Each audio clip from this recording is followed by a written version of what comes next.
అందరికీ నమస్తే అండి. Welcome back to our channel. నేను మీ మాధవి. నైట్ పడుకునే ముందే మన ఆడవాళ్ళు కొన్ని పనులు చేసుకున్నాం అనుకోండి, ఆ నెక్స్ట్ డే మార్నింగ్కి చక్కగా పిల్లలు స్కూల్కి అలాగే పెద్దవాళ్ళు ఆఫీస్కి వెళ్ళే వాళ్ళకి లంచ్ బాక్స్లు అవన్నీ ఇచ్చేసి టైం టు టైం 10 కల్లా మ్యాక్సిమం మన ఇంట్లో అన్ని పనులు క్లీన్ అయిపోతే లేడీస్కి కూడా మైండ్ ఫ్రెష్గా అనిపిస్తూ ఉంటుందండి. నేనైతే ఇక్కడ నైట్ పడుకునేటప్పుడే స్టవ్ బల్ల, గ్రైనేడ్ బల్ల ఇవన్నీ క్లీన్ చేసేసుకుంటాను. అలాగే మార్నింగ్ నుంచి ఈవినింగ్ వరకు తోమి కడిగిన సామాన్లన్నీ సామాన్ స్టాండ్లో పేర్చేసుకొని నైట్ ఉన్న సామాన్లు కూడా తోమి కడిగి కాలేసుకుంటారు.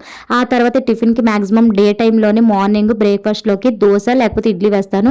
చట్నీ కూడా నైట్ ఇలాగా పల్లీలు అవి వేపించేసి పక్కన పెట్టుకుంటాను. అలాగే వెజిటేబుల్స్ అండి, ఆ నెక్స్ట్ డేకి మనకి లంచ్లోకి కావాల్సిన వెజిటేబుల్స్ అన్నీ కూడా కట్ చేసుకొని సపరేట్గా బాక్స్లో ఫ్రిడ్జ్లో స్టోర్ చేసుకుంటాను. అలాగే ఇడ్లీ పాత్ర, పాల తెపాల, కట్ చేసుకోవడానికి నైఫ్ ఇవన్నీ కూడా నేను పక్కనే పెట్టేసుకుంటూ ఉంటాను.